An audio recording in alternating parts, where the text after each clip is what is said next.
Assalamualaikum warahmatullahi wabarakatuh. Kami dari SMA Negeri 1 Gebang, kelompok 1A ingin menyampaikan kekuasaan kongsi dagang VOC. Perkenalkan, nama saya Anissa Aulia. Saya Aidila Rahma. Di sini saya akan menyampaikan tentang lahirnya VOC. Seperti telah dijelaskan di muka, bahwa tujuan kedatangan orang-orang Eropa ke dunia timur antara lain untuk mendapatkan keuntungan dan kekayaan. Tujuan ini dicapai setelah mereka menemukan rempah-rempah di Kepulauan Nusantara. Berita tentang keuntungan yang melimpah berkat perdagangan rempah-rempah itu menyebar luas. Dengan demikian, semakin banyak orang-orang Eropa yang tertarik pergi ke Nusantara. Mereka saling berinteraksi dan bersaing meraup keuntungan dalam perdagangan. Para pedagang atau perusahaan dagang Portugis bersaing dengan para pedagang Belanda, bersaing dengan para pedagang Spanyol, bersaing dengan para pedagang Inggris, dan seterusnya. Bahkan tidak hanya antar bangsa, antar kelompok atau kongsi dagang dalam satu bangsawan, mereka saling masing kongsi dagang dari suatu negara membentuk persekutuan dagang bersama. Sebagai contoh, seperti pada tahun 1600 Inggris membentuk dagang EIC ini. Kantor pusatnya kedudukan di Kalkuta, India. Dari Kalkuta ini kekuatan dan setiap kebijakan Inggris di dunia timur dikendalikan. Pada tahun 1811 kedudukan Inggris begitu kuat dan meluas, bahkan pernah berhasil menempatkan kekuasaan di Nusantara. Persaingan yang cukup keras juga terjadi antar perusahaan dagang orang-orang Belanda. Masing-masing ingin memenangkan kelompok agar mendapatkan keuntungan yang lebih besar. Kenyataan ini mendapat perhatian khusus dari pihak pemerintah dan Parlemen Belanda, sebab persaingan antar kongsi Belanda juga akan merugikan kerajaan Belanda sendiri. Terkait dengan itu, maka pemerintah dan Parlemen Belanda pada tahun 1598 mengusulkan agar antar kongsi dagang Belanda bekerja sama membentuk sebuah perusahaan dagang yang lebih besar. Usulan ini baru terrealisasi 4 tahun berikutnya, yakni pada 20 Maret 1602.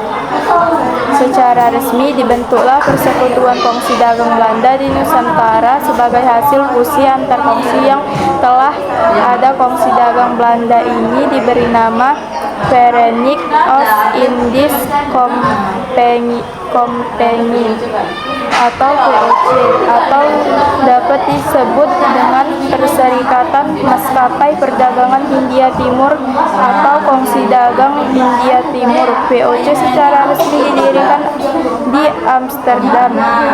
Adapun tujuan dibentuknya VOC ini antara lain untuk: 1. Menghindari persaingan yang tidak sehat antara sesama kelompok atau kongsi pedagang Belanda yang telah ada. 2. Memperkuat kedudukan para pedagang Belanda dalam menghadapi persaingan dengan para pedagang negara lain. 3. Sebagai kekuatan revolusi atau dalam perang 80 tahun, sehingga VOC memiliki tentara. VOC dipimpin oleh sebuah dewan yang beranggotakan 17 orang direktur, sehingga disebut Dewan 17, yang juga disebut dengan Hern XP11. Hern XP11 ini maksudnya para tuan, misalnya Lord, Duke, Count, dan 17 provinsi yang ada di Belanda sebagai pemilik saham VOC. Mereka terdiri atas 8 perwakilan kota pelabuhan dagang di Belanda. Markas besar atas 8 perwakilan kota pelabuhan dagang di Belanda. Markas besar Dewan ini berkedudukan di Amsterdam. Dalam menjalankan tugas, VOC ini memiliki beberapa kewenangan dan hak-hak antara lain: 1. Melakukan monopoli perdagangan di wilayah antara Tanjung Harapan sampai dengan Selat Magelhaens, termasuk Kepulauan Nusantara. 2. Membentuk angkatan perang sendiri. 3. Melakukan peperangan. 4. Mengadakan perjanjian dengan raja-raja setempat. 5. Mencetak dan mengeluarkan mata uang sendiri. 6. Mengangkat pegawai sendiri. Dan 7. Memerintah di negeri jajahan. Kewenangan di atas sering disebut dengan hak oktroy. Sebagai sebuah kongsi dagang dengan kewenangan dan hak-hak di atas menunjukkan bahwa POC memiliki hak-hak istimewa dan kewenangan yang sangat luas. POC sebagai kongsi dagang bagaikan negara dalam negara, dengan memiliki hak untuk membentuk angkatan perang sendiri dan boleh melakukan peperangan, maka POC cenderung ekspansif. POC terus berusaha memperluas daerah-daerah di Nusantara sebagai wilayah kekuasaan dan monopolinya. POC juga memandang bangsa-bangsa Eropa yang lain sebagai musuhnya. Mengawali ekspansinya tahun 1605, VOC telah berhasil mengusir Portugis dari Ambon. Benteng pertahanan Portugis di Ambon dapat diduduki tentara VOC. Benteng ini kemudian oleh VOC diberi nama Benteng Nieuwe Victoria. Pada awal pertumbuhannya sampai tahun 1610, Dewan 17 secara langsung harus menjalankan tugas-tugas dan menyelesaikan berbagai urusan POC, termasuk urusan ekspansi untuk perluasan wilayah monopoli. Dapat kamu bayangkan Dewan 17 yang berkedudukan di Amsterdam di negeri Belanda harus mengurus wilayah yang ada di kependudukan Nusantara. Sudah barang tertentu, Dewan 17 tidak dapat menjalankan tugas secara sehari-hari secara cepat dan efektif. Sementara itu, persaingan dan permusuhan dalam bangsa-bangsa lain juga semakin keras. Berangkat dari permasalahan ini, maka pada 1610 secara kelembangan diciptakan jabatan baru dalam organisasi POC, yakni jabatan Gubernur Jenderal. Gubernur Jenderal merupakan jabatan tertinggi yang bertugas mengandalkan kekuasaan di negeri jajahan POC.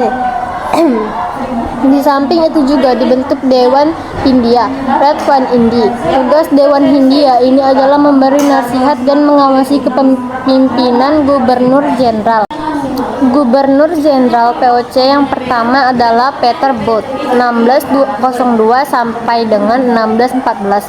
Sebagai Gubernur Jenderal yang pertama, Peter Both sudah tentu harus mulai menata organisasi kongsi dagang ini sebaik-baiknya agar harapan mendapatkan monopoli perdagangan di Hindia Timur dapat diwujudkan. Peter Both pertama kali mendirikan pos perdagangan di Benteng pada tahun 1610. Pada tahun itu juga Peter Both meninggalkan Banten dan berhasil memasuki Jayakarta. Penguasa Jayakarta waktu itu, Pangeran Wijayakarma, sangat terbuka dalam hal perdagangan.